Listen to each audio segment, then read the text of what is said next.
এখন আমি সেই জায়গায় এসে দাঁড়িয়েছি, যেখানে নিজের ছায়াকেও অপরিচিত লাগে। যে আমি একদিন স্বপ্নে ভাসতাম, অকারণে কারণে হাসতাম, বাতাসে ভালোবাসার গন্ধ খুঁজতাম, সে আমিকে আজ আর খুঁজে পাই না। আমি বুঝি আমাকে আমি অতটাই ছেড়ে গিয়েছি। আমি আমাকে ছেড়ে যাওয়ার একদম শেষ ধাপে এসে পৌঁছেছি।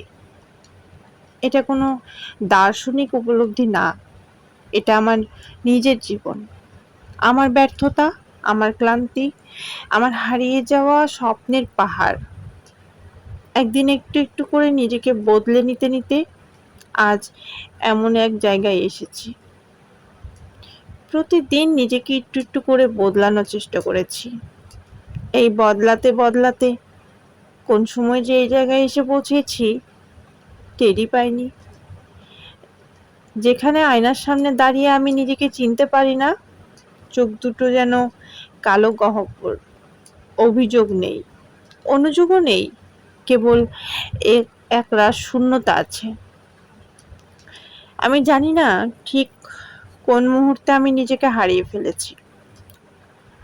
হয়তো তখন, যখন নিজের ভালোবাসার কথা চেপে গিয়েছিলাম,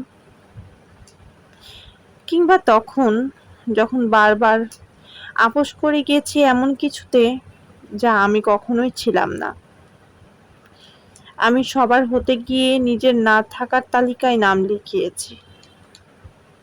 এখন এই শেষ ধাপে এসে আমার মনে হয় নিজেকে ছাড়িয়ে দিলে একটা শান্তি আসবে, এক ধরনের নিস্তব্ধতা, যেখানে আর কোনো প্রমাণ করতে হবে না, আর কিছু বাঁচিয়ে রাখতে হবে না। নিজেকে মুছে দিয়ে একটা নতুন শুরু হবে। যদি এই নতুনটা শুরু করা সহজ হয়, বেশ ভালো তো। তবে সে শুরুতে কোনো অতীত থাকবে না, থাকবে কেবল আমি, একেবারে কাঁচা, নির্মল আর পুনর্জন্মপ্রাপ্ত। তবে এই ছেড়ে যাওয়ার মধ্যেও আমি একটা আশা রাখি, যদি একদিন ফিরে আসি, যদি নিজেকে আবার খুঁজে পাই কোনো এক ভোরবেলার আলোয়, তাহলে সেই আমি হবে আরো সত্য, আরো নিঃশর্ত। যদি একবার আমি আমাকে ফিরে পাই, এই আশাটা আমি সবসময় রাখি, ভালোবাসার সীমানা অবধি রাখি।